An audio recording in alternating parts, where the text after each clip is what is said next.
राज्य सरकारने थकवला 2,400 कोटींचा आरटीई निधी। राज्यभरातील कोणतेही बालक शिक्षणापासून वंचित राहू नये यासाठी शिक्षणाच्या अधिकारानुसार खासगी शाळांमधील 25% जागा राखीव ठेवण्यात येतात। या राखीव जागांवर प्रवेश घेणाऱ्या बालकांचे शुल्क राज्य सरकारने भरणे अपेक्षित आहे आणि यासाठी दरवर्षी सुमारे 600 कोटी रुपयांचा निधी आवश्यक आहे। गेल्या काही वर्षांपासूनची ही प्रतिपूर्ती थकीत असून त्याची रक्कम 2,400 कोटींच्या आसपास आहे। यापैकी यंदा राज्य सरकारने आरटीई शुल्काच्या प्रतिपूर्तीसाठी जेमतेम 45 कोटी रुपये देऊ केली असल्याची बातमी आहे। आरटीई कायद्याअंतर्गत राज्यातील खासगी शाळांमध्ये 25% जागा राखीव ठेवल्या जातात। या जागांवर प्रवेश घेणाऱ्या विद्यार्थ्यांना मोफत शिक्षण दिलं जातं आणि या विद्यार्थ्यांचे शुल्क राज्य सरकारने भरणे अपेक्षित असते।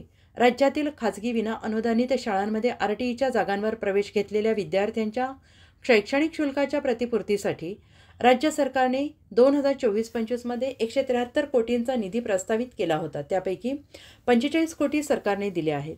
राज्य सरकारकडून या शुल्काची प्रतिपूर्ती कधीच वेळेत होत नसल्याची तक्रार याआधी खासगी विना अनुदानित संस्था चालकांनी केली होती।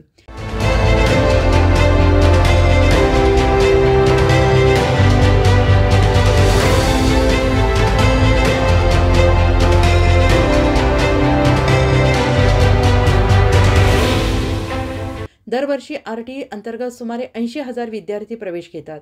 या विद्यार्थ्यांच्या शुल्कापोटी दरवर्षी 600 कोटी रुपयांचे देणे सरकारकडून शाळांना मिळणं अपेक्षित आहे।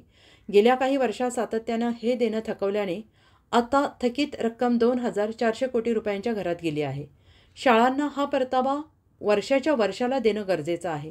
या 25% मुलांवर शाळांकडून जेवढा खर्च होतो त्या तुलनेत सरकारकडून मिळणारे पैसे कमी असतात। फी वाढीवर नियंत्रण असल्याने संस्थांना इतर विद्यार्थ्यांच्या शुल्कातूनही पैसे वळते करता येत नाहीत। त्यामुळे आर्थिक गणित बसवणंही संस्थांसाठी डोकेदुखी ठरत आहे। नव्या शालेय शिक्षण मंत्र्यांनी घेतलेल्या बैठकीत 6 महिन्यांच्या कालावधीत याबाबत तोडगा काढण्याचं आश्वासन दिलं आहे।